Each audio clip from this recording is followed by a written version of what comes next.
ارے بھائی میں کبھی کبھی کہتا ہوں کہ یوٹیوب موبائل موجود ہے، اپنے گھر کی عورتوں کو تھوڑا ریسیپیوں سے بھی بتاؤ، تھوڑا نئے نئے طریقے سے بھی مرغا بناؤ۔ ابھی احمد آباد میں گیا، وہاں آپ کے کشن گنج کے نوجوان لڑکے سب ہوٹل میں کام کرتے ہیں، وہ کھانا بنا رہے ہیں، انہوں نے ہم کو بتایا مولانا ہم لوگ کشن گنج کے، اور بہترین انہوں نے مرغا بنایا، کئی طریقے کا آئٹم بنایا۔ آپ کے یہاں ماشاءاللہ ایک ہی طریقے کا، میں اس مرغے کا نام رکھ دیا میں نے شیر شاہ وادی، جھول والا مرغا، خوب ڈھیر سارا جھول بھر دیتے ہیں اس میں۔ تو یہ بڑی عجیب بات ہے بھائی۔ تو آپ لوگ کبھی اگر حج کرنے جائیں، اللہ سب کو حج کی ایک بار توفیق دے دے انشاءاللہ، آمین۔ تو آپ وہاں جائیں گے عمرہ کرنے، حج کرنے، تو ایک برانڈ آپ کو ملے گا البیک۔ اب انڈیا میں بھی اس کی کاپی آ گئی ہے، مگر اوریجنل وہی ہے البیک۔ تو البیک میں آپ کو ایک مرغا ملے گا، پورا ایک مرغے کا اس کا لیگ پیس رہتا ہے، سینہ وغیرہ رہتا ہے، اس کو بروست بولتے ہیں، بروست۔ اس میں مسالہ وغیرہ ڈال کے اس کو بناتے ہیں، وہ ایک بروست آپ کھا لیں گے چٹنی کے ساتھ، آپ کا پیٹ بھر جائے گا۔ مدینہ میں لوگ بہت شوق سے کھاتے ہیں، لائن لگی رہتی ہے وہاں۔ تو البیک کمپنی کی جب شروعات ہوئی، اس کے مالک نے جب شروعات کی، تو اس زمانے میں جب شروعات ہوئی تو وہ 2 ریال کا بکتا تھا، 2 ریال کا وہ ایک بروست بکتا تھا، اور اس کے مالک نے یہ طے کر رکھا تھا کہ ہم جو ہے اس میں سے 1 ریال اپنے اوپر خرچ کریں گے، 1 ریال ہم اللہ کی راہ میں دیں گے، مسجدوں میں دیں گے، مدرسوں میں دیں گے۔ یہ اس نے اصول بنا لیا، اور کمپنی چل گئی، اللہ نے بڑی برکت دی۔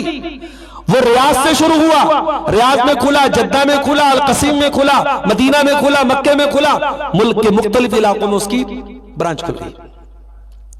اس کے بعد البیک کمپنی کے مالک کا انتقال ہو گیا، مہنگائی کے حساب سے قیمت بھی بڑھ گئی، اور 2 ریال والا بروست 4 ریال کا ملنے لگا۔ جب کمپنی کے مالک کا انتقال ہو گیا تو ہر مہینے جو کمپنی کے مالک نے وعدہ کیا تھا، ڈونیشن دیا کرتا تھا، چندہ دیا کرتا تھا، باپ کے مرنے کے بعد وہ مدرسے والے، مسجد والے، ادارے والے، جہاں پر بھی وہ ڈونیشن دیا کرتا تھا، وہ سب لڑکوں کے پاس پہنچے، کہا کہ آپ کے ابا جان جو البیک کمپنی کی جنہوں نے شروعات کی تھی، انہوں نے ایسا ایسا وعدہ کیا تھا کہ وہ 1 ریال اللہ کی راہ میں دے دیا کریں گے، اپنے ہر بروست کے پیچھے جو بھی انکم ہوگی وہ 1 ریال اللہ کی راہ میں دے دیں گے۔ تو اب آپ کے والد کا انتقال ہو گیا ہے، والد تو مرتے دم تک 1 ریال دیتے رہے، اب آپ لوگوں کا کیا کہنا ہے؟ بیٹوں نے پوچھا کہ میرے باپ نے کہیں لکھ دیا تھا، کہیں لکھ کر کے دیا ہے آپ لوگوں کو کہ ہم ایسا دیں گے؟ ان لوگوں نے کہا نہیں، کہیں لکھت تو کوئی ہمارے پاس کوئی لکھت طور پہ تو کوئی ثبوت نہیں ہے، لیکن ہاں شروع سے آپ کے والد کا یہ طریقہ رہا ہے۔ میرے بھائیوں ایک بات کہتا ہوں، اولاد کی پڑھائی پر خرچ کرتے ہو بہت اچھی بات ہے، اولاد کا کیریئر بنانے کی چنتا کرتے ہو بہت اچھی بات ہے، تھوڑا سا انویسٹمنٹ اولاد کی دینداری پر بھی کر دو میرے ساتھیوں۔ میں نے دن میں عورتوں سے بھی کہا تھا 24 گھنٹے میں 1 گھنٹہ اپنے بچوں کی تربیت کے لیے بھی نکال دو میری ماں اور بہنوں، کیا پتا وہ 1 گھنٹہ کام آ جائے آپ کے بچوں کے۔ تربیت کا اثر دیکھو میرے پیارے ساتھی، آج کے دور کے بچے، باپ اگر اللہ کی راہ میں چندہ دیتا ہے بچے انکار کر جاتے ہیں، باپ کی چندہ کی ہوئی، دان کی ہوئی، وقف کی ہوئی زمین پہ قبضہ کر لیتے ہیں۔ مگر البیک کمپنی کے مالک، میں مجھے نام یاد نہیں ہے، اس کے بیٹوں نے کہا اگر ہمارا باپ ہر بروز کی کمائی میں 1 ریال اللہ کی راہ میں دیتا تھا ہمیں کوئی اعتراض نہیں ہے، حالانکہ کوئی لکھت پروف بھی نہیں ہے، کوئی تحریری ثبوت بھی نہیں ہے، لیکن ہم کو معلوم ہے کہ ہمارا باپ ایسا کرتا تھا اور اسی باپ نے ہماری تربیت کی ہے۔ وہ ادارے والوں، وہ مسجد والوں، وہ مدرسے والوں، ہم تم سے وعدہ کرتے ہیں ہمارا باپ تو 1 ریال دیا کرتا تھا، ہم 2 ریال اللہ کی راہ میں دیا کریں گے ہر بروز کی کمائی کے پیچھے۔ آپ آج سے تم لکھ لو، میرے باپ نے تو لکھ کے نہیں دیا تھا، ہم لکھ کے دے رہے کہ تم 2 ریال اللہ کی راہ میں لے لیا کر۔ اللہ اکبر۔ اور وہاں سے 2 ریال شروع ہو گیا، اور الحمدللہ کمپنی آج بھی ترقی کر رہی ہے اور آگے بڑھ رہی ہے۔ میرے پیارے ساتھیوں یہ اللہ کا وعدہ ہے، مگر افسوس اسی بات کا ہے کہ ہم مال کی اور دنیا کی محبت میں اتنے اندھے ہو چکے ہیں کہ آج ہم دنیا کی محبت میں آخرت کے لیے ہم کوئی قربانی دینا، آج حکومت کی طرف سے اوقاف کے لیے جو قانون آیا وہ تو بعد میں آیا ہے، پہلے ہم اپنے گریبانوں میں جھانکیں۔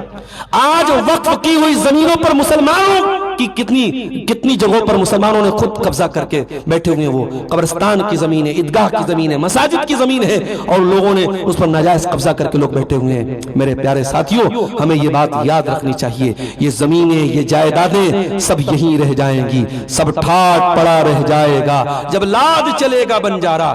اللہ اللہ کیا جائے گا تو ہمارا عمل جائے گا۔ اللہ کے نبی فرماتے ہیں جب انسان کا انتقال ہوتا ہے تو تین چیزیں اس کے پیچھے پیچھے ہوتی ہیں، اہلہ و مالہ و عملہ۔ انسان کے گھر والے ہوتے ہیں، انسان کا مال ہوتا ہے اور انسان کا عمل ہوتا ہے۔ مال تو جیسے ہی انسان مر جاتا ہے فوراً رشتہ ناتا توڑ دیتا ہے، مال تو دوسروں کا ہو جاتا ہے۔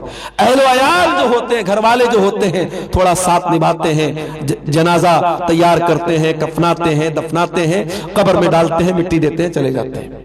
لیکن تیسری جو چیز ہے عمل، وہ انسان کے ساتھ رہتا ہے، یہاں بھی ساتھ رہے گا اور وہاں بھی ساتھ رہے گا۔ میرے پیارے ساتھیوں، اس لیے میں انہی دونوں آیتوں کی روشنی میں آپ سے اپیل کر رہا ہوں کہ آپ اپنے عمل کے اعتبار سے بھی مسلمان بنیے، اپنے اخلاق کے اعتبار سے بھی مسلمان بنیے۔ صرف گفتار کے غازی ہم نہ بنے، کردار کے غازی بنے۔ ہم اپنے اخلاق میں بھی اسلام کو فالو کریں، اپنے شادی بیاہ میں بھی اسلام کو فالو کریں، وراثت کے احکام میں بھی اسلام کو فالو کریں، لین دین کے معاملے میں بھی اسلام کو فالو کریں۔ ہم اپنے مدارس کو مضبوط کریں، اپنی مساجد میں ہم دل کھول کے تعاون کریں، اپنے علماء پر ہم دل کھول کر کے ان کا تعاون کریں، دینی کاموں میں ان کی مدد کریں، ان کی راہ میں رکاوٹ نہ بنے۔ اور یہ بات یاد رکھیں، جب تک یہ مساجد ہیں، یہ مدارس ہیں، یہ دین کے قلعے ہیں، انشاءاللہ یہ دین قائم رہے گا، یہ دین باقی رہے گا۔ اس دین کی حفاظت کا ذریعہ اللہ تعالیٰ نے انہی مساجد اور مدارس کو بنایا ہے۔ میرے پیارے ساتھیوں، نبی اکرم کی ایک حدیث سنا کے بعد ختم کرتا ہوں۔ ہمارے مولانا نے اپیل بھی کی ہے کہ آخر میں آپ تھوڑا سا لوگوں سے چندے کی اپیل بھی کر لیں۔ بہت سارے لوگ جا بھی چکے ہیں، لیکن جو موجود ہیں ان سے میری اپیل ہے کہ آپ جاتے جاتے اس مسجد کے لیے اپنا تعاون اور اپنا چندہ ضرور دے کر کے جائیں گے۔ اللہ کے نبی نے فرمایا کہ اللہ تعالیٰ اس دین کو ضرور غالب کرے گا۔ بِعِزِّ عَزِیزٍ وَبِذُلِّ ذَلِیلٍ، کوئی عزت والا عزت پائے گا اور کوئی ذلیل ہونے والا ذلیل ہو جائے گا، مگر یہ اسلام غالب ہو کر کے رہے گا۔ ہر کچے اور پکے مکان میں یہ دین داخل ہوگا۔ اس دین، یہ اللہ کا دین ہے میرے پیارے ساتھیوں، یہ دین پہنچے گا اور اللہ تعالیٰ تمام ادیان پر اس دین کو غالب کرے گا۔ شرط یہ ہے کہ ہم اس دین کے ساتھ اپنا رشتہ مضبوط کریں، اللہ پر اپنا توکل مضبوط کریں۔ اللہ سے دعا ہے رب العالمین ہمیں اپنے دین پر چلنے کی توفیق عطا فرمائے۔ رب العالمین ہمیں دیندار بنائے، صحیح معنوں میں دیندار بنائے، دین پر چلنے والا بنائے، دینی اداروں اور مساجد سے جڑنے والا بنا دے۔ جو ہم میں سے بیمار ہے اللہ ان کو شفائے کاملہ عاجلہ عطا فرمائے، جو روزگار سے پریشان ہے اللہ ان کے کاروبار میں برکت نصیب فرمائے۔ جو بھائی ہمارے ابھی تک اس مسجد میں انہوں نے تعاون نہیں پیش کیا ہے، میری ان سے اپیل ہے، یہ مسجد کے تعمیر کے لیے اور اس کی چھت کو تیار کرنے کے متعلق یہ جلسہ ہوا ہے، آپ حضرات آگے بڑھیں اور اس میں ضرور شرکت کریں۔ شیخ جمال اللیل ندوی حفظہ اللہ کا بھی فون آیا اور بھی ذمہ داروں کی طرف سے بھی فون آیا اور اس تاریخ پر اتفاق ہوا اور آج کا یہ پروگرام منعقد ہوا۔ اور چونکہ یہ چھٹی کا ٹائم تھا، عام طور سے ٹاپو کے علاقے میں دوسرے پروگراموں میں میں پہلے سے بہت کم پہنچتا ہوں، یا تو بالکل تاخیر سے پروگرام کے وقت پہنچ پاتا ہوں، لیکن آج تھوڑا پہلے پہنچا۔ خواتین کا پروگرام بھی میں نے دیکھا، بڑا اچھا لگا۔ سیمانچل کے جلسوں میں جو چیز اصلاح کے قابل ہے، وہ بہت اہم چیز یہ ہے کہ خواتین اور مردوں کا جو اختلاط ہوتا ہے جلسوں میں، اس پر انکش لگنا چاہیے، اس پر رکاوٹ لگنی چاہیے۔ اور میں اس معاملے میں ٹاپو کے اس علاقے کے علماء کو مبارکباد دیتا ہوں کہ انہوں نے پہل کی اور اس طریقے کا ایک نظام اور سسٹم بنایا کہ جو مردوں کا پروگرام ہوتا ہے اس میں خواتین کی آمد نہیں ہوتی اور خواتین کے پروگراموں میں مردوں کی آمد نہیں ہوتی، اور بڑے سکون کے ساتھ یہ دونوں طریقے کے پروگرام ہوتے ہیں اور کامیاب ہیں الحمدللہ۔ مجھ سے پہلے آپ نے بنگلہ زبان کے بڑے مشٹی زبان اور مشٹی بھاشا کے وقتہ، بہت ہی شیریں زبان اور بہت ایک زمانے سے وہ اس علاقے کو اور بنگال کے بیلٹ کو سنبھالے ہوئے ہیں، جلسوں کو سنبھالے ہوئے ہیں، ہم سب کے بڑے محترم ہیں شیخ بدر الدجا ندوی حفظہ اللہ۔ ان کا خطاب آپ نے سنا، دن میں بھی انہوں نے مجھے معلوم ہوا کافی لمبا خطاب انہوں نے کیا۔ اللہ شیخ کی عمر میں برکت عطا فرمائے اور شیخ سے ہم سب کو استفادہ کی توفیق دے۔ مجھے جو عنوان ملا ہے، جو پروگرام کے پوسٹر پہ بھی شاید شائع کیا گیا ہے، وہ عنوان ہے دور حاضر کے، عصر حاضر کے تقاضے۔ ہر دور کے کچھ نہ کچھ تقاضے ہوتے ہیں، اور جو لوگ زمانے کے تقاضوں کو نہ سمجھیں وہ زمانے کی دوڑ میں پیچھے رہ جاتے ہیں۔ یہ دنیا بڑی بے رحم ہے، یہ دنیا رکنے والوں کو یاد نہیں رکھتی، یہ دنیا دوڑنے والوں کو یاد رکھتی ہے۔ شاعر کہتا ہے کہ دوڑو کہ چال زمانہ قیامت کی چل گیا۔ زمانہ آج بہت ترقی پر ہے، ہمارا بھارت دیش بھی بہت ترقی پر ہے، ہمارا دیش چاند پر پہنچ گیا، دنیا کے بڑے بڑے ممالک کی اگوائی ہمارا دیش کر رہا ہے۔ ہمارے دیش کی ٹیکنالوجی، ہمارے دیش کی نوجوان نسل پوری دنیا میں اپنا ڈنکا بجوا رہی ہے۔ لیکن اگر ایک اعتبار سے زمانہ ترقی کر رہا ہے تو دوسرے اعتبار سے زمانہ ڈاؤن بھی ہو رہا ہے۔ 2025 ختم ہو گیا، 2026 میں ہم آ گئے، کافی آگے زمانہ نکل گیا، مگر آج جرائم اور کرائمز اور اپرادھ کی دنیا میں بھی ہم بہت آگے جا رہے ہیں۔ آج بھی ہمارے دیش میں 5-5 سال کی بچیوں کو ریپ کر کے مار دیا جاتا ہے۔ ابھی لیٹسٹ 2 دن پہلے اتر پردیش کے بلند شہر میں گھٹنا ہوئی، 5 سال کی بچی کے ساتھ کچھ لوگوں نے گینگ ریپ کیا اور اس 5 سال کی معصوم بچی کو ایک مکان کی 3ری منزل سے گرا کے پھینک کے مار دیا۔ آج بھی لڑکیوں کی غیرت کے نام پہ، ان سے محبت ناکام ہونے کے نام پہ ان کے چہرے پر تیزاب پھینکنے کی واردات ہوتی ہے۔ آج بھی ماں کے پیٹ میں بچیوں کو قتل کرنے کی واردات ہوتی ہے۔ آج بھی مذہب کے نام پہ کہیں ماب لنچنگ اور کہیں نفرت کی گھٹنائیں ہوتی ہیں۔ اتنے وکاس اور اتنے ڈیولپمنٹ اور اتنی ترقی کا کیا مطلب ہے اگر انسان آج بھی جانور بنا ہوا ہے؟ اسلام کا پوائنٹ آف ویو کیا ہے؟ اسلام کیا کہتا ہے ترقی کے بارے میں؟ کیا اسلام ترقی کا دشمن ہے؟ کیا اسلام یہ نہیں چاہتا کہ آپ آگے بڑھیں، آپ ترقی کریں، آپ ایڈوانس بنیں؟ یہ بہت بڑا سوال ہے، اور اس سوال کا جواب جب ہم قرآن کی پوتر پستک میں، اللہ کی انتم کتاب میں جو قیامت تک کے لیے آئی ہے، اس کتاب میں جب ہم اس پرشن کا اتر تلاش کرتے ہیں، اس سوال کا جواب تلاش کرتے ہیں، تو وہ قرآن ہم سے کہتا ہے اِنَّ هَذَا الْقُرْآنَ يَهْدِي لِلَّتِي هِيَ أَقْوَمُ۔ یہ قرآن کوئی ایسا راستہ بتا ہی نہیں سکتا جو نیرو ہو، جو ٹیڑھا ہو، جو ترچھا ہو۔ یہ قرآن جو راستہ بتاتا ہے وہ بالکل اسٹریٹ ہے، بالکل سیدھا ہے۔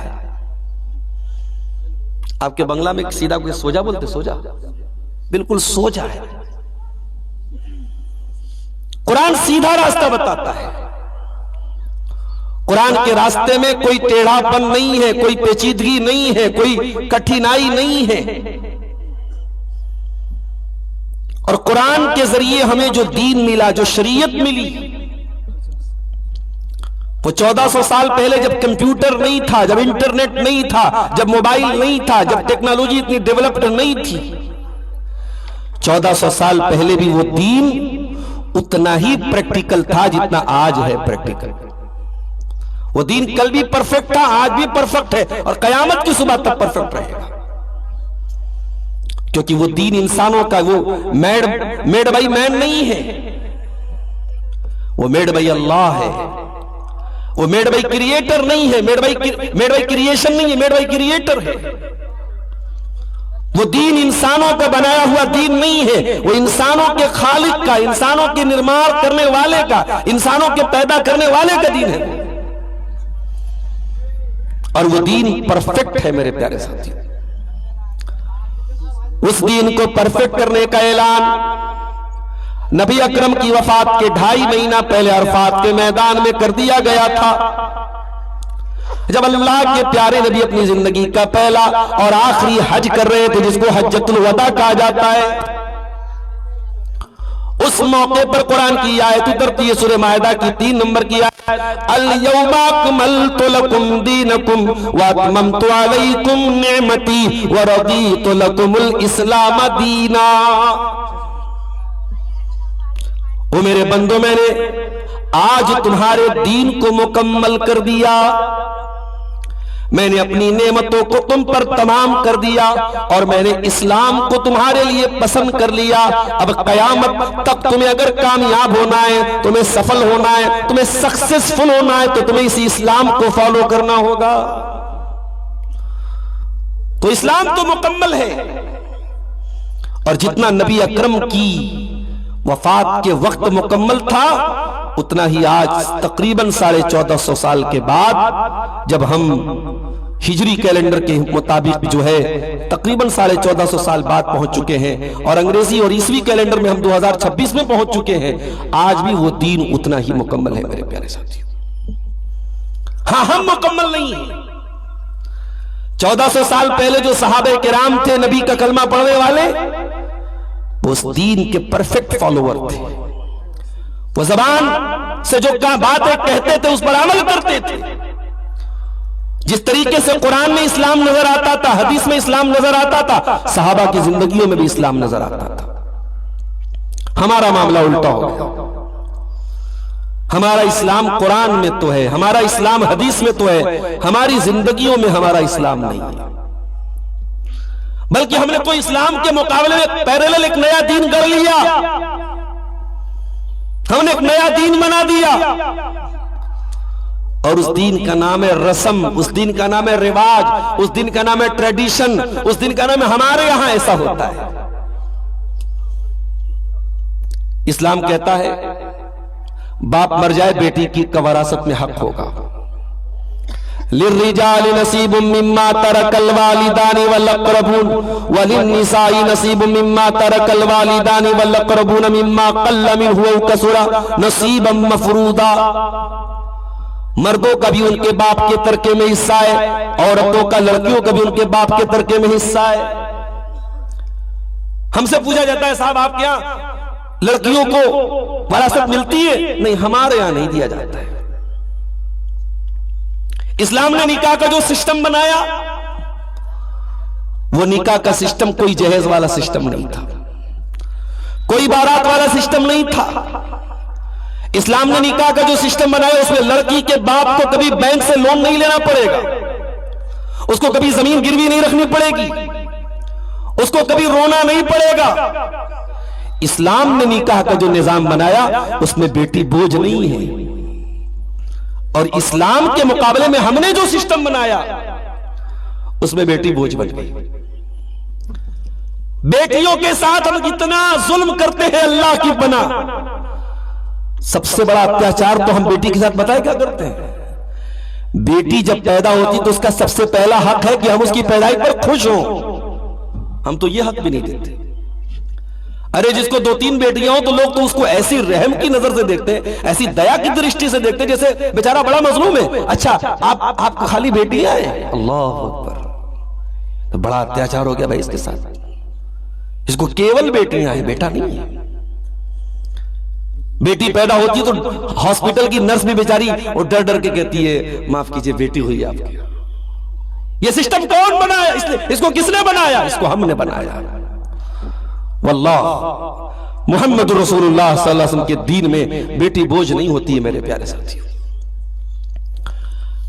جس سماج میں بیٹی بوجھ تھی، جس سماج میں بیٹیاں جنم لینے کے بعد کلنک مانی جاتی تھی، مار دی جاتی تھی، گاڑ دی جاتی تھی، جس سماج میں بیٹی کا باپ بیچارہ اپنی شکل اپنے سماج کو نہیں دکھایا کرتا تھا، قرآن کہتا ہے وَإِذَا بُشِّرَ أَحَدُهُمْ بِالْأُنْثَىٰ ظَلَّ وَجْهُهُ مُسْوَدًّا وَهُوَ كَظِيمٌ۔ جس باپ کو لڑکی پیدا ہونے کی خوشخبری سنائی جاتی ہے، جس باپ سے کہا جاتا ہے تمہارے گھر میں لڑکی پیدا ہوئی ہے، باپ کا چہرہ کالا پڑ جاتا ہے، باپ اپنے غم کو چھپاتا ہے کہ کیا کروں، ایک ہی راستہ ہے، یا تو بیٹی کو زمین میں جا کے لے کے گاڑ دوں، یا بیٹی کو پالوں گا تو سماج میں ذلیل ہونا پڑے گا۔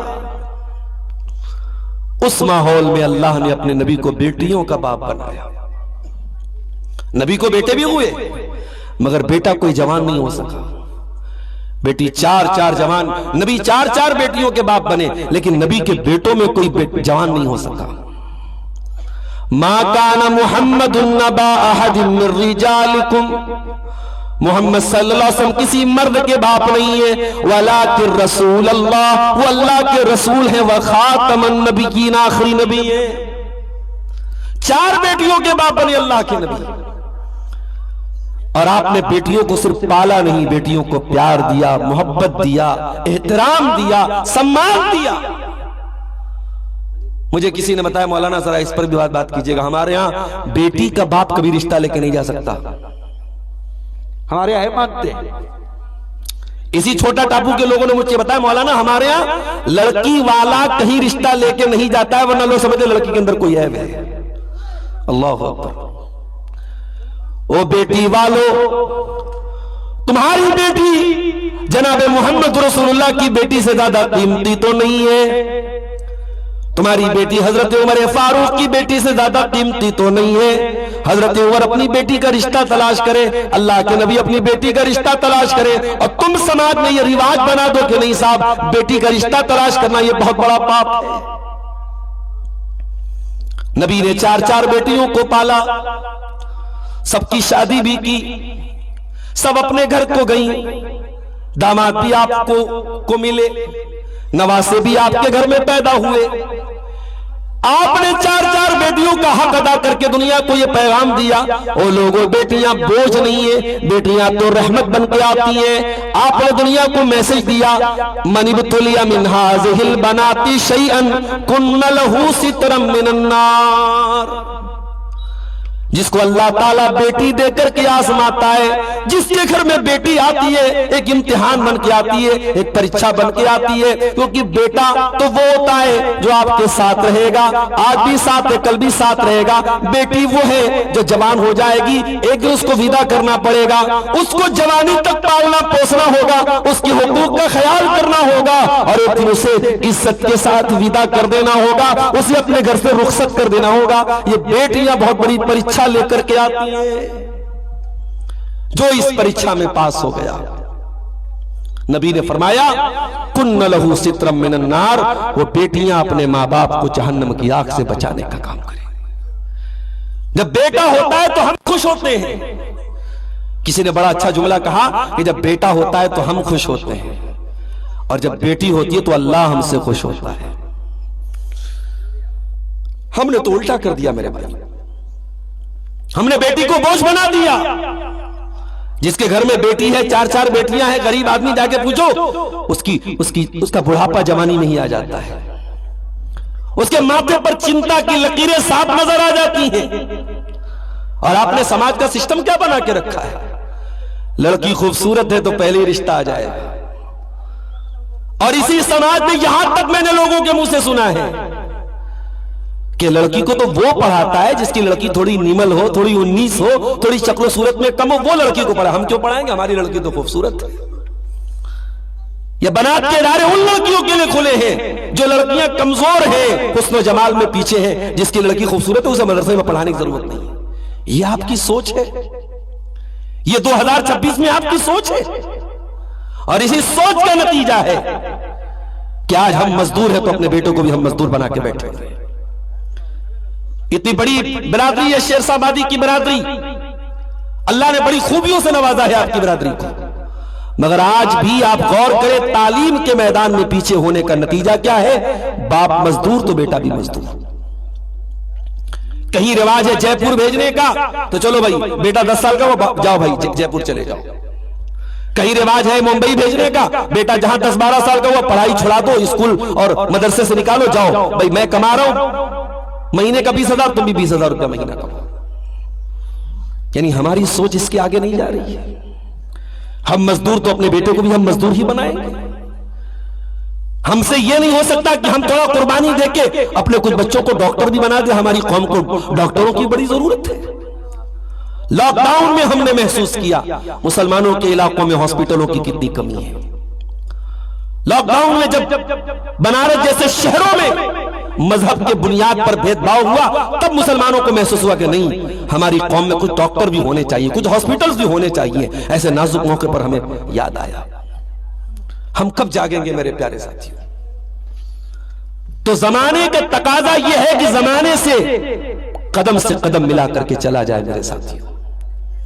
لیکن ہاں, اس کو اسلام کو گنوا کر کے, اسلام کو چھوڑ کر کے آپ کو زمانے سے قدم نہیں ملانا ہے. ترقی کرنا ہے مگر دین کی قیمت پہ نہیں کرنا ہے, ایمان کی قیمت پہ نہیں کرنا ہے. آج بہت سارے نوجوان بچے اپنے گاؤں سے جب پردیس کمانے جاتے ہیں, چاہے آپ کے سیمانچل کے بچے ہوں, چاہے ہمارے بنارس کے بچے ہوں, کاروباری حالت ہر جگہ خراب ہوئی ہے. جب وہ پردیس میں جاتے ہیں تو ایسا بھی ہوتا ہے, بلکہ زیادہ تر ایسا ہوتا ہے, وہ بچے جب وہاں کمانے جاتے ہیں تو ایک ہی دھن سوار ہوتی ہے کہ ہم کو کمانا ہے. وہ بچے کہیں کوئی کپڑے کی بنائی کا کام کر رہا ہے, کوئی کپڑے کی سلائی کا کام کر رہا ہے, جو بھی وہ کام کر رہا ہے, وہاں جانے کے بعد حالات یہ ہوتے ہیں, نماز تو چھوڑ دو, جمعہ تک کی نماز ہمارا نوجوان نہیں پڑھتا ہے. ابھی آپ کسی گاؤں کے صاحب نے بتایا کہ ممبئی میں کچھ نوجوان اسی ٹاپو کے علاقے کے وہاں جا کے کام کرتے ہیں اور سینکڑوں کی تعداد میں ہیں, اور جمعہ تک وہ نہیں پڑھتے تھے. بڑی مشکل سے سمجھایا گیا تو جمعہ شروع ہوا. میرے پیارے ساتھیوں, ہم دین چھوڑ کر کے ترقی کریں, یہ ترقی نہیں ہے. امام مالک کا جملہ یاد رکھو. امام مالک نے بڑی پیاری بات کہی تھی. کیا کہا تھا؟ لَن يَصْلُ آخِرُ هَذِهِ الْأُمَّةِ إِلَّا بِمَا صَلَحَ بِهِ أَوَّلُهَا. اس امت میں بعد میں آنے والے لوگ کامیاب نہیں ہو سکتے مگر اسی فارمولے سے جس فارمولے سے پہلے کے لوگ کامیاب ہوئے. آج بھی ہمیں اگر ترقی کرنا ہے تو کوئی نیا فارمولا نہیں آئے گا, وہی فارمولا ہوگا جس کو صحابہ لے کر کے زمانے میں جس کو ترقی کی صحابہ نے. اور صحابہ نے کیسی ترقی کی؟ اللہ اکبر. آج دنیا میں یونائٹڈ نیشن میں اصول بنتے ہیں, قاعدے بنتے ہیں, قانون بنتے ہیں, اور امریکہ اپنی طاقت کا استعمال کر کے سارے قانون کو دو ٹکڑے میں پھاڑ دیتا ہے. جس ملک پر چاہتا ہے حملہ کر دیتا ہے. راتوں رات اس ملک کے راشٹرپتی کو گرفتار کر کے پوری دنیا میں نمائش کرتا ہے. دنیا کا میڈیا چپ, دنیا کی عدالتیں چپ, دنیا کے حقوق انسانی کی بات کرنے والے سارے ادارے چپ. تو اصول تو ایک ہی ہے دنیا کا, جس کی لاٹھی اس کی بھینس. 1400 سال پہلے صحابہ کرام نے کیا اصول بنایا؟ صحابہ کرام نے یہ اصول نہیں بنایا جس کی لاٹھی اس کی بھینس. اللہ اکبر. دنیا کے سپر پاور جیسے آج کے زمانے میں امریکہ ہے, چائنا ہے, روس ہے, اس زمانے میں 2 سپر پاور تھے. ایک ایران کی حکومت تھی جس کو پرشین امپائر کہا جاتا تھا, ایک روم کی حکومت تھی جس کو رومن امپائر کہا جاتا تھا, ایک کا نام کسرا تھا, ایک کا نام قیصر تھا. یہ دنیا کے 2 سپر پاورز تھے. اور مسلمان عرب کی دھرتی سے اٹھے تھے. بہت سول سوسائٹی نہیں تھی, بہت پڑھے لکھے لوگ نہیں تھے. بکریاں چرانے والے, اونٹ پالنے والے, اونٹ کا گوشت کھانے والے, اونٹ کا دودھ پینے والے, ریگستان میں رہنے والے, پانی کی کمی تھی. بہت سول سوسائٹی نہیں تھی. مسلمان وہاں سے اٹھے اور دنیا کی بڑی بڑی طاقتوں کی آنکھوں میں آنکھیں ڈال کے کھڑے ہو گئے.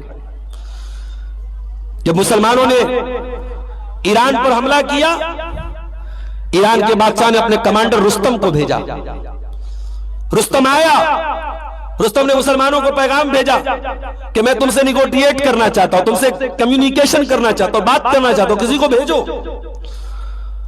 تو صحابہ کرام میں ایک صحابی تھے, ان کا نام تھا ربیعی ابن عامر رضی اللہ تعالیٰ عنہ. حضرت ربیعی ابن عامر آئے مسلمانوں کی طرف سے کمیونیکیشن کرنے کے لیے, بات چیت کرنے کے لیے. وہ آئے سولجر کے ڈریس میں, فوجی لباس میں, پھٹا پرانا کپڑا تھا, تلوار لگی ہوئی تھی ان کے کپڑے میں, ہاتھوں میں نیزہ لیے ہوئے تھے. اور رستم نے اپنے دربار کو بڑا سجایا تھا, کارپیٹ بچھایا تھا, اور بڑے بڑے جھومر لگوائے تھے کہ وہ آئے گا مسلمان, جو سپاہی آئے گا ہمارے دربار کی رونق دیکھ کر کے چکا چوندھ ہو جائے گی اس کی آنکھیں. جب حضرت ربیع ابن عامر رضی اللہ تعالیٰ عنہ اپنے گھوڑے سے اترے، اپنے نیزے کو لٹکایا انہوں نے اور اس قیمتی قالین کو اپنے نیزے کی نوک سے چبوتے ہوئے سامنے رستم کے سامنے جا کر کے کھڑے ہو گئے۔ نہ دربار کو دیکھا، نہ دربار کی چکا چوک کو دیکھا، نہ دربار کے جھومر کو دیکھا، نہ اس قیمتی کارپیٹ کو دیکھا۔ رستم تو آئے باعث آئے، رستم کو سمجھ میں نہیں آ رہا تھا کہ کون سی مخلوق آگے بھائی، ہمارا تخت و تاج، ہمارے دربار کی یہ جھومر، ہمارا یہ قیمتی کارپیٹ، اس کا کوئی اثر نہیں اس کے اوپر، یہ نیزہ لے کے تلوار لے کے چلا رہا ہے۔ اس نے کہا ما جاء بکم من البدوی، اے مسلمانوں کے سولجر، تم عرب کا دیہات چھوڑ کے، عرب کا صحرا چھوڑ کے دنیا کی سپر پاور سے، ایران سے لڑنے چلے آئے ہو، کیا مقصد ہے تمہارا، کیا پرپس ہے تمہارا؟ حضرت ربیع ابن عامر رضی اللہ تعالیٰ نے 3 سینٹنس میں جواب دیا، 3 لفظوں میں جواب دیا۔ کہا کہ اے رستم، اے ایرانی فوج کے کمانڈر، کان کھول کر کے سن لے، جئنا لنخرج العباد من عبادت العباد الى عبادت اللہ۔ اے رستم، ہم حکومت کرنے کے لیے نہیں آئے، ہم ملکوں پر قبضہ کرنے کے لیے نہیں آئے، ہم کسی بادشاہ کو ذلیل کرنے کے لیے نہیں آئے، کسی حکومت کے سربراہ کو ذلیل اور قید کرنے کے لیے نہیں آئے۔ ہم کیوں آئے ہیں؟ جئنا لنخرج العباد من عبادت العباد الى عبادت اللہ، ہم بندوں کی غلامی سے نکال کر اللہ کا بندہ بنانے کے لیے دنیا کو آئے ہیں۔ ومن ضیق الدنیا الى سعۃ الاخرہ، ہم دنیا کی تنگیوں سے نکال کر آخرت کی طرف لے کے جانے کے لیے، آخرت کی کشادگی کی طرف لے کے جانے کے لیے آئے ہیں۔ وَمِن جَوْرِ الْأَدْيَانِ إِلَىٰ عَدْلِ الْإِسْلَامِ، دنیا میں انسانوں کے بنائے ہوئے مذہبوں نے بڑا اتیاچار کیا تھا، بڑا ظلم کیا تھا مانوتا کے اوپر، ہم انسانیت کو اس ظلم و ستم سے آزاد کر کے اسلام کی شانتی کی چھتر و چھایا میں لانے کے لیے آئے ہیں۔ اللہ اکبر، یہ تھا اسلام کا مقصد، یہ تھا ہمارا دنیا میں آنے کا مقصد۔ آج اس دیش میں ہمارے حالات جو ہیں ہم دیکھ رہے ہیں، لیکن میں ایک بات بولتا ہوں میرے بھائیوں، جب تک آپ زمانے کی ریکوائرمنٹ نہیں بنو گے، جب تک زمانے کی ضرورت نہیں بنو گے، زمانہ یوں ہی تمہیں پیستا رہے گا۔ اپنے آپ کو اتنا ٹیلنٹڈ بناؤ، اتنا قابل بناؤ کہ تم اے پی جے عبد الکلام بن جاؤ اور اس ملک کے راشٹرپتی کا عہدہ تمہیں دیا جائے۔ تم ریکوائرمنٹ بنو اس دیش کی، اس ملک کی، دنیا تمہارے قدموں کو چومے گی میرے پیارے ساتھی۔ اور یہ سب کچھ تم اسلام پر عمل کر کے بھی کر سکتے ہو میرے ساتھیو، اسلام کو چھوڑنے کی ضرورت نہیں ہے۔ قرآن کی 2 آیتیں میں نے آپ کے سامنے پڑھی تھی خطبہ مسنونہ کے بعد، ان دونوں آیتوں میں اللہ تعالیٰ نے ہمیں 2 راستے بتائے ہیں زمانے میں ترقی کرنے کا۔ پہلی آیت میں نے پڑھی تھی قرآن کے 2 پارے کی سورہ بقرہ کی، یا ایھا الذین آمنوا ادخلوا فی السلم کافہ، اے ایمان والو اسلام میں پورے کے پورے داخل ہو جاؤ۔ اے اللہ، تو ہی تو کہہ رہا ہے ایمان والے، تو ہی تو کہہ رہا ہے یا ایھا الذین آمنوا، اے وہ لوگوں جو ایمان لائے ہو۔ اے اللہ، کیا ایمان لانے کے بعد ہم پورے مسلمان نہیں ہیں؟ فرمایا نہیں، ہو سکتا ہے کہ تم ایمان کا دعویٰ تو کر رہے ہو لیکن ابھی تم اسلام میں پورے کے پورے داخل نہیں ہوئے ہو سکتا ہے تم نماز میں تو اسلام پر چلنے والے ہو لیکن شادی بیاہ میں تم اپنے گاؤں کے، اپنے علاقے کے، اپنی برادری کے اور اپنے یہاں کے ٹریڈیشن پہ چلنے والے بن جاؤ۔ ادخلوا فی السلم کافہ، اے ایمان والو تم اسلام میں پورے کے پورے داخل ہو جاؤ۔ بڑا مشکل ہے رسم و رواج کو توڑنا، رسم و رواج کی بیڑیوں کو توڑنا بڑا مشکل کام ہے۔ نبی اکرم کے دور میں ایک رواج تھا، ایڈاپٹڈ سن کو لوگ سگا بیٹا مانتے۔ ایڈاپٹڈ مطلب سمجھتے؟ منہ بولا بیٹا، جس بچے کو لوگ گود لیتے تھے اس کو سگا بیٹا مانتے تھے۔ اللہ کے نبی صلی اللہ علیہ وسلم نے حضرت زید کو منہ بولا بیٹا بنایا تھا۔ وہ حضرت زید غلام بن کے آئے تھے اور اللہ کے نبی کی سرپرستی میں آئے تھے، آپ نے باپ بن کے ان کو پالا تھا۔ دنیا کی نظر میں زید اللہ کے رسول کے بیٹے بن گئے، لیکن اسلام کی نظر میں بچے کو پال لینے سے یا گود لے لینے سے وہ بچہ آپ کا سگا بیٹا نہیں بن جائے گا۔ یہ اسلام کا قانون، اسلام کا نیم ہے یہ۔ تو وہ بیٹا جو متبنہ ہو، جو منہ بولا بیٹا ہو، جو اڈاپٹڈ ہو، وہ بیٹا سگا بیٹا نہیں ہوگا۔ اب بڑے غور سے سننا میرے بھائی، زید کی شادی ہوتی ہے حضرت زینب سے، جو اللہ کے نبی کی پھوپھی کی بیٹی تھی۔ زینب نبی کی پھوپھی کی بیٹی تھی، ان کی شادی زید کے ساتھ ہوئی، اور یہ شادی خود اللہ کے رسول نے آگے بڑھ کے کرائی تھی۔ شادی تو ہو گئی لیکن شادی سکسیس نہیں ہوئی۔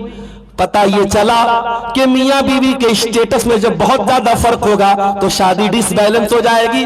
اس لیے اگر آپ بہت پیسے والے ہیں تو بہت غریب گھر میں شادی جائز تو ہے، شریعت کے اعتبار سے منع نہیں ہے، لیکن اگر ڈس بیلنس ہوگا تو رشتوں کا چلنا مشکل ہو جائے گا۔ شادی دو پریواروں کا رشتہ ہوتا ہے۔ کبھی کبھی میاں بیوی تو آپس میں سمجھ لیں گے، پریواروں میں بڑا جھنجٹ لگا رہتا ہے۔ اس لیے جب شادی کی جائے تو یہ دیکھا جائے کہ ہم اپنے لیول، جو ہمارا لیونگ اسٹیٹس ہے، جو لائف اسٹائل ہے، جو ہمارا زندگی گزارنے کا معیار ہے، اس سے بہت اونچے یا بہت نیچے گھر میں اگر ہم شادی کریں گے تو ڈس بیلنس ہو جائے گا۔ یہ حکمت کا ایک تقاضا ہے، شرعاً جائز ہے، شرعاً کوئی بھی مسلمان دوسری مسلمان عورت سے شادی کر سکتا ہے۔ زید کی شادی حضرت زینب سے ہوئی۔ حضرت زید کی شادی سکسیس نہیں ہوئی، کیونکہ زید اگرچہ غلام نہیں تھے، بہت اچھے قبیلے کے تھے، مگر عرب میں وہ غلام بن کے، ڈاکوؤں نے پکڑ لیا تھا، غلام بن گئے تھے وہ۔ تو عرب میں ایک رواج تھا کہ جو غلام ہے اس کو وہ عزت نہیں ملتی تھی جو آزاد کو ملتی تھی۔ تو زینب رضی اللہ تعالیٰ عنہ سے زید کی رشتہ داری زیادہ چل نہیں پائی، شادی چل نہیں پائی۔ حضرت زید اللہ کے نبی کے پاس آئے، اے اللہ کے نبی، میں زینب کے ساتھ نہیں رہ سکتا، میں طلاق دینا چاہتا ہوں۔ اللہ نے اپنے نبی کو پہلے ہی بتا دیا تھا، اے میرے نبی، زینب کی شادی زید کے ساتھ سکسیس نہیں ہوگی، اور زید اپنی بیوی زینب کو طلاق دیں گے، اور طلاق کے بعد جب عدت گزر جائے گی تو اے اللہ کے رسول آپ زینب سے نکاح کریں گے، تاکہ اس رسم کو توڑا جائے جو سماج میں پھیل چکی ہے کہ منہ بولا بیٹا سگا بیٹا ہوتا ہے۔ اس رسم کو توڑنا آپ کو توڑنا ہوگا، اور آپ کو زینب سے نکاح کرنا پڑے گا۔ یہ اللہ کی طرف سے بتا دیا گیا تھا اللہ کے نبی کو۔ اللہ کے نبی اندر ہی اندر ڈر رہے تھے کہ اگر میں نے زینب سے شادی کر لی تو سماج تو بڑا تانا دے گا، کیونکہ سماج کی نظر میں تو زینب میری بہو ہے، بہو سے کون شادی کر سکتا ہے، تو سماج کو میں کیا جواب دوں گا۔ قرآن کہتا ہے کہ اے میرے نبی آپ یاد کیجئے جب آپ نے زید سے کہا امسک علیک زوجک واتق اللہ، جب زید آپ سے آ کر کے کہہ رہے تھے کہ اللہ کے نبی میں زینب کے ساتھ نہیں رہ سکتا ہوں، اور آپ کو ساری حقیقت معلوم تھی، لیکن آپ زید سے کہہ رہے تھے امسک علیک زوجک، اے زید اپنی بیوی کو طلاق مت دے، واتق اللہ، اللہ سے ڈر، اپنی بیوی کو طلاق نہ دے، وتخفی فی نفسک ما اللہ مبدیہ، اور اے میرے نبی آپ اپنے دل میں وہ بات چھپا رہے تھے جو اللہ سامنے لانے والا تھا۔ اللہ کو تو سامنے لانا تھا، آپ کا نکاح ہونے والا تھا زینب کے ساتھ، آپ یہ بات ڈسکلوز نہیں کرنا چاہ رہے تھے، اوپن کرنا نہیں چاہ رہے تھے، مگر اللہ کو تو اوپن کرنا تھا۔ وَتَخْشَى النَّاسَ، اور اے میرے نبی آپ اس رواج کی وجہ سے لوگوں سے ڈر رہے تھے، وَاللَّهُ أَحَقُّ أَن تَخْشَى، جبکہ اللہ تعالیٰ زیادہ حقدار تھا کہ اس سے ڈرا جائے۔ اللہ اکبر۔ ساری زندگی کبھی ایسا نہیں ہوا کہ نبی اکرم لوگوں سے ڈرے ہو، لوگوں کی آپ نے پرواہ کی ہو، مگر یہاں جب حضرت زینب سے نکاح کا معاملہ آیا تو اللہ کے نبی کے دل میں ذرا سا خیال آیا کہ لوگ کیا کہیں گے، تو اللہ نے کہا کہ تم اے نبی آپ کو اس کی پرواہ آپ کب سے کرنے لگے کہ لوگ کیا کہیں گے، اے نبی خبردار لوگوں کی پرواہ مت کیجیے، اللہ کی پرواہ کیجیے۔ اس نبی کے کلمہ حق پڑھنے والے ہیں، شادی بیاہ کے معاملات میں، جائیداد کی وراثت کے معاملات میں، اپنے لین دین کے معاملات میں کتنی چیزیں ہیں جہاں ہم لوگوں کی پرواہ کرتے ہیں۔ ہم رسم و رواج کو چھوڑنے کو تیار نہیں ہیں، اسی گاؤں کے لوگوں نے مجھے بتایا کہ ایک بار طے ہوا کہ بارات جائے گی، صرف 10 لوگ جائیں گے، علماء کے دستخط ہوئے، طے ہوا، لیکن بعد میں ٹھنڈے بستے میں بات پڑ گئی، نہیں عمل ہو سکا، کیونکہ یہ جو ہوا ہم نے اپنے دماغ پہ ڈالا ہوا ہے، لوگ کیا کہیں گے؟ ارے لوگ کیا کہیں گے میرے بھائی؟ ہمیں لوگوں کو جواب نہیں دینا، ہمیں اللہ کو جواب دینا ہے۔ اور لوگوں کی کیا اوقات ہے؟ لوگوں کی حیثیت یہی ہے کہ آپ شادی کریں گے، دعوت دیں گے، لوگ آپ کے پیسے کی دعوت اڑائیں گے اور جا کر کے آپ ہی کے پیسے کے بنے ہوئے کھانے کی برائی کریں گے۔ ارے یار کھانا اچھا نہیں تھا، چاول ایسا تھا، روٹی ایسی تھی، گوشت ایسا تھا۔ لوگوں کو کہاں سیٹسفائیڈ کر پائیں گے؟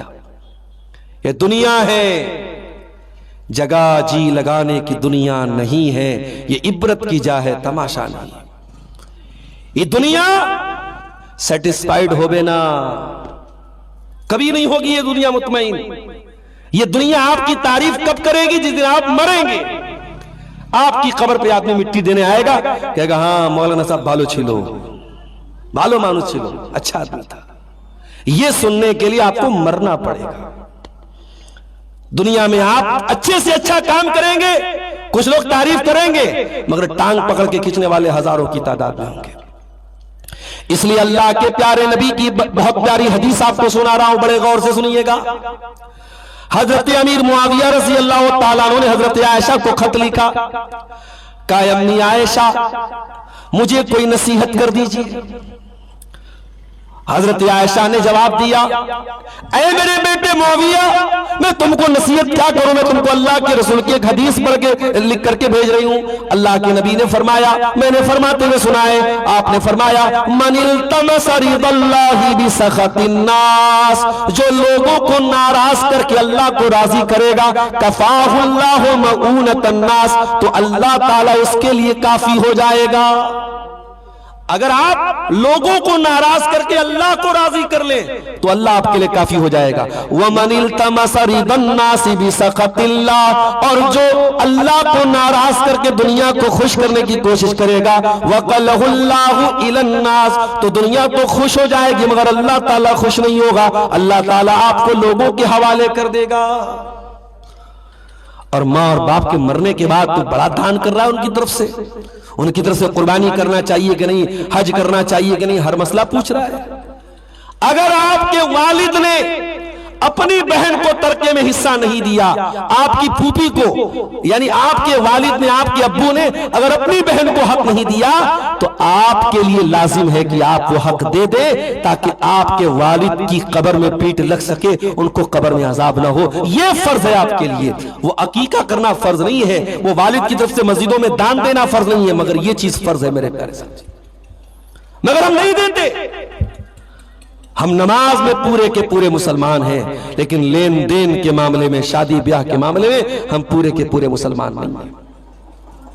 اسی لیے قرآن کریم میں اللہ کہتا ہے یہودیوں کے بارے میں، اَفَتُؤْمِنُونَ بِبَعْضِ الْكِتَابِ وَتَكْفُرُونَ بِبَعْضٍ، اے یہودیو تم نے اللہ کی کتاب کے 2 ٹکڑے کر دیے، جو تمہارے من کی اچھا کے مطابق تھا تم نے لے لیا، جو تمہارے من کی اچھا کے خلاف تھا تم نے چھوڑ دیا، تو تم اللہ کی کتاب کے ایک حصے پر ایمان رکھتے ہو اور ایک حصے پر تم ایمان نہیں رکھتے ہو۔ اے یہودیو کان کھول کے سن لو، فَمَا جَزَاءُ مَن يَفْعَلُ ذَلِكَ مِنكُمْ إِلَّا خِزْيٌ فِي الْحَيَاةِ الدُّنْيَا،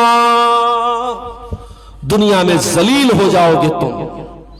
جو اللہ کی شریعت کا بٹوارا کرے گا، جو اللہ کی شریعت کے معاملے میں چوزی بن جائے گا، جو اس کی اچھا کے مطابق ہوگا وہ لے لے گا، جو اچھا کے خلاف ہوگا وہ چھوڑ دے گا، اللہ کا وعدہ ہے وہ دنیا میں ذلیل ہوگا، اور آج ہم ذلیل ہو رہے ہیں میرے پیارے ساتھی۔ تو اسلام میں پورے کے پورے داخل ہو جاؤ میرے ساتھیوں۔ وَلَا تَتَّبِعُوا خُطُوَاتِ الشَّيْطَانِ، اور شیطان کے پیچھے نہ چلو۔ شیطان تو پہلے دن سے تمہارے باپ آدم کا دشمن رہا ہے، شیطان نے تو پہلے دن سے اللہ سے کہا تھا کہ اے اللہ فبما اغویتنی لاقعدن لهم صراطک المستقیم، اے اللہ میں وعدہ کرتا ہوں تیرے بندوں کو گمراہ کروں گا، تیری صراط مستقیم پر بیٹھ جاؤں گا، تیری سیدھی راہ میں بیٹھ جاؤں گا، ثم لآتینہم من بین ایدیہم ومن خلفہم وعن ایمانہم وعن شمائلہم، تیرے بندوں کو دائیں سے بہکاؤں گا، بائیں سے بہکاؤں گا، اے اللہ تیرے بندوں کو آگے سے بہکاؤں گا، تیرے بندوں کو پیچھے سے بہکاؤں گا۔ آگے سے بہکانے کا کیا مطلب ہے؟ علماء نے لکھا اس آیت کی تفسیر میں، شیطان آگے سے بہکائے گا مطلب یہ ہے شیطان آپ کو دنیا کے جھنجٹ میں پھنسا دے گا، دنیا کے فتنے میں اتنا پڑ جاؤ گے کہ آخرت کو بھول جاؤ گے، کیونکہ آخرت آگے آنے والی ہے نا، تو آخرت کو تم بھول کر کے دنیا میں لگ جاؤ گے۔ اور پیچھے سے بہکائے گا مطلب دنیا کے جالوں میں آپ کو پھنسا دے گا، دنیا دار بن جاؤ گے تم، گناہوں کو سجا کر کے پیش کرے گا، تم کو زنا اچھا لگے گا، تم کو شراب اچھی لگے گی، تم کو رشوت اچھی لگے گی، تم کو حرام کمائی اچھی لگے گی، تم کو بینک کی ایف ڈی سے منع کیا جائے گا، تمہیں لگے گا اس میں کیا غلط ہے، تمہیں سود سے منع کیا جائے گا، تمہیں لگے گا اس میں کیا غلط ہے۔ علماء کہیں گے یہ حرام ہے، یہ سود حرام ہے، یہ انٹرسٹ حرام ہے، یہ بینک میں ایف ڈی کرانا حرام ہے، یہ کریڈٹ کارڈ کا استعمال کرنا جائز نہیں ہے، تمہیں لگے گا اس میں کیا حرج ہے۔ علماء کہیں گے فائننس پر موبائل مت لو، غلط ہے، یہ انٹرسٹ دینا پڑے گا، تمہیں لگے گا اس میں کیا غلط ہے، میرے پاس 10,000 میں 1,00,000 کا موبائل لے رہا ہوں، کیا غلط، میں قسط بھر دوں گا۔ اور جس مہینے تم ٹائم سے قسط نہیں بھرو گے اور پر ڈے تم کو 1,000 روپے جو انٹرسٹ دینا پڑے گا، تب تمہیں یاد آئے گا کہ ہاں علماء نے کہا تھا حرام ہے۔ تو اسلام نے اگر حرام کیا ہے تو یہ اسلام تو اللہ کا بنایا ہوا دین ہے۔ ہمارا دماغ تو بہت چھوٹا ہے، ہماری عقل میں ہو سکتا ہے بات نہ ہے، مگر آج نہیں تو کل ہمیں سمجھ میں آئے گا کہ یہ بیاج اور یہ سود ہمیں نقصان پہنچا رہا ہے۔ آج پوری دنیا کی ارتھ ویوستھا جو بیٹھی ہوئی ہے اور پوری دنیا پریشان ہے، دنیا مان رہی ہے کہ اسی بیاج کی وجہ سے پریشان ہے۔ امیر پر امیر ہو رہا ہے، غریب بیچارہ اور غریب ہو رہا ہے، یہ بیاج کے ذریعے لوگوں کا خون چوسا جا رہا ہے۔ 1400 سال پہلے قرآن نے کہا تھا یمحق اللہ الربا ویربی الصدقات، اللہ تعالیٰ سود کو مٹائے گا، اللہ تعالیٰ صدقہ خیرات میں برکت دے گا۔ یہ اللہ کا اصول ہے میرے بھائی، آپ سود اور بیاج کا پیسہ گھر میں لائیں گے، ایک نہ ایک دن تباہ ہو جائیں گے، برکت ختم ہو جائے گی۔ کیلکولیٹر پر آپ کو لگے گا پیسہ زیادہ کما رہے ہیں، آپ کی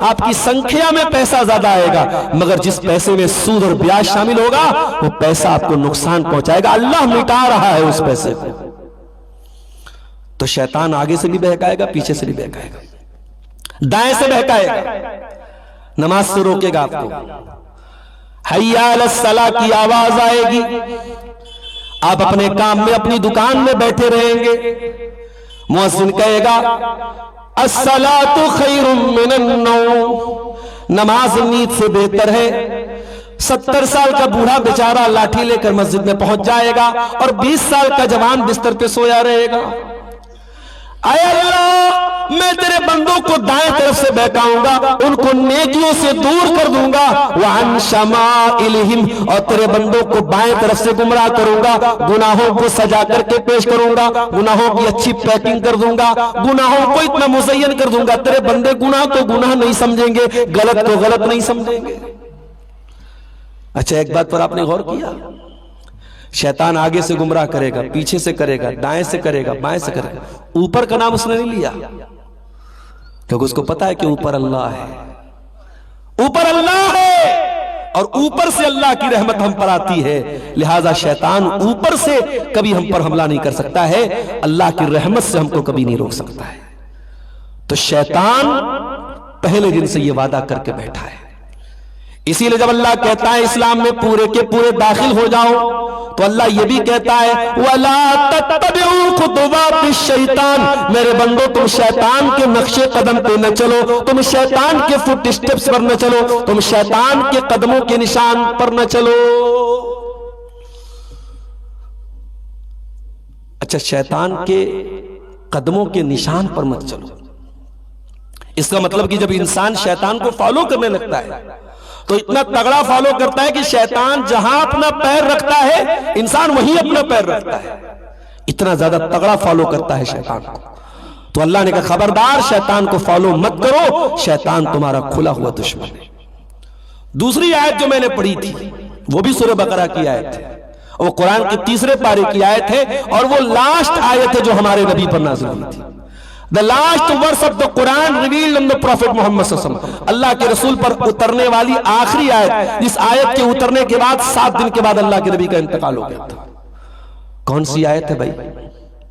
ذرا کان کھڑا کر لو، ذرا غور سے سنو کہ وہ کون سی آیت ہے جو انتم آیت تھی، آخری آیت تھی جو اللہ نے اپنے نبی پر اتاری تھی. وَاتَّقُوا يَوْمًا تُرْجَعُونَ فِيهِ إِلَى اللَّهِ.